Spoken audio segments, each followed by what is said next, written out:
Khalifa Sall moom moo xëy tey trahir Barthélémy Dias. Barth yoralul dara Khalifa Sall moo ko yoroon lépp feyoo ko lii trahison bii nii.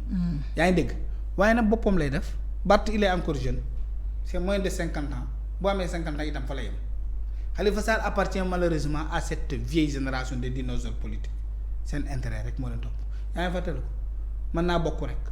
waaw naa bokk looloo ko rey ci politique Khalifa Sall ne peut plus rien avoir à Dakar. Rien du tout il ne peut plus rien avoir à Dakar politiquement. na ko xam nangoo dem retraite comme trahir na Barth que ça soit sa dernière trahison qu'il ne trahisse plus Dakar qu'il ne trahisse plus les Dakarois qu'il ne trahisse plus son passage et son parcours politique qu'il reste dans cette dignité d'acteur politique mu xam ne àddina léppay jeex moom il appartient à cette génération d'acteurs politiques appelés à disparaître et c'est les Barthélémy Dias là qui vont porter le flambeau de la relève. loolu mooy dëgg et de la renaissance politique. léegi nañu nangu lu yàlla dogal li yàlla dogal mooy ñoom seen génération jeex na nañ dem noppalu jël commande bi toog ci seen saal yi di seetaan mbalax bu ñu ko mënul di seetaan diine bu ñu ko nëmul ñuy seetaan politique débat yi bu ñu amee message bu ñu yónnee acteurs yónnee leen ko pour xelal leen man loolu laa doon xaar ci Khalifa pas cette trahison là qui est vraiment une honte pour notre politique et qui est décevante. Pour tout ce que Barthélémy Dias a fait pour Khalifa Sall.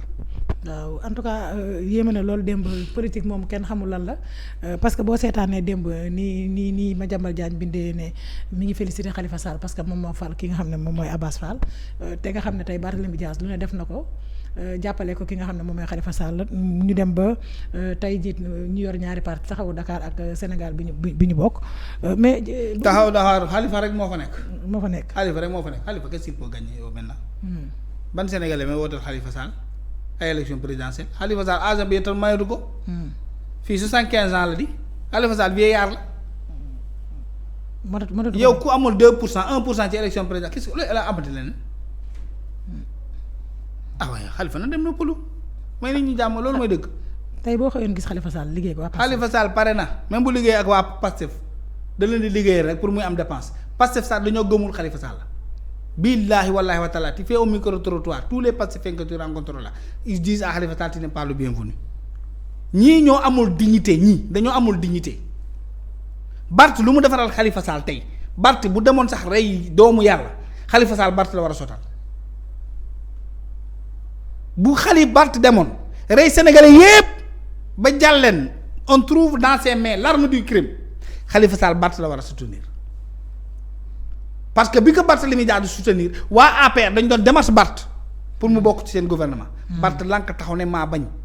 je reste avec Khalifa Sall. du ma ko bàyyi mu daanu. du ma ko bàyyi mu daanu te musu ko bàyyi mu daanu Barth ren gii la bàyyi Khalifa Sall dans l'élégance et dans la beauté. mais Barth dès que je suis devenu grand laisse-moi maintenant voler de mes propres ailes et grand j'ai besoin de ton soutien Khalifa ne ko maa lànk ville de Dakar tu comprendras dinaa am candidat doo bokk. loolu la def nii di. waaw mais loolu la def nii. et loolu c'est pas joli. mais tey jii avenir u Barthélémy Dias ci biir Dakar parce que boo xoolee moom dañ ko def maire de Dakar mu def partem def Sénégal bu mu bokk génn fii nga xam ne moom mooy taxawu Dakar waroon nag continuer di dem ak maire Dakar ba 2029 mu dem ay élections ñu gis tey bii li amee dafa mel ne moom tous contre Barth la maanaam taxawu Dakar.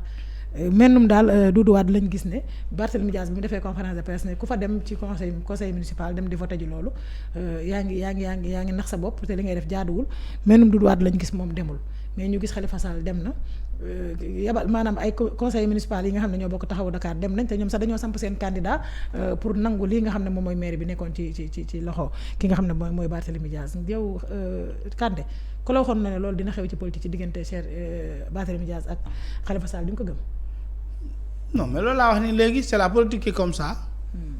c'est dommage Barthélémy maintenant il doit assumer sa responsabilité. parce que nag boo xoolee Barthélémy Dias tey jii bu fekkoon ne tey jii amul loyauté moo ko indi fi mu egsi tey parce que ci jamono yi Macky Sall mënoon a nekk ministre mënoon a nekk lu ko neex parce que Macky Sall dem na ba naan kan sax yaa ngi liggéey Dakar. ginnaaw sa papa Barth il va payer les erreurs de son choix politique. naka assumer parce que ñi falu nii moo leen fal la. waaw bokk na ci de. boo yaree jaan bu màggee bu amul lu muy lekk yow lay njëkkee coob. ni ngi nanka xaw ma la xam nga ko. kon da leen tàllal loxo bi set ñu jox ko. voilà moo leen yar Barth xamoon na nit ñi baaxuñu Barth xamoon na ko. Barth savait que le PASTEF c'est pas des républicains c'est pas des démocrates. Parce que c'est devant lui que Ousmane Sonko a défié toutes les institutions de cette république mu ignorer loolu yëpp dimbali ko financièrement sécuritairement socialement politiquement ñooñu ñoo màgg ni tey di ko lekk. parce que gis naa Guy Marius Sagna bi ñu ko dàqee moom moo ko. waaye mais loolu yëpp fii lañ fekk. kii Touré. capitaine Touré loolu yëpp fii lañ fekk. ay jamono jëloon na ko. il paye les conséquences de ses actions. parce que ku ñu dàq rek mu recevoir la mairie Ndakaaru jël la toutes les personnes qui ont soutenu Khalifa Sall. surtout ci son combat contre Adji Sarr. vont le payer avant de disparaître avant de quitter ce bas de monde foofu laa yem nag. toutes les personnes qui ont soutenu Ousmane Sonko dans sa guerre dans son dossier contre Adji Sarr je jure la main sur le Coran dinañ ko fay balaa ñoo jóge sa bas monde yàlla xaalatul fa la léegi.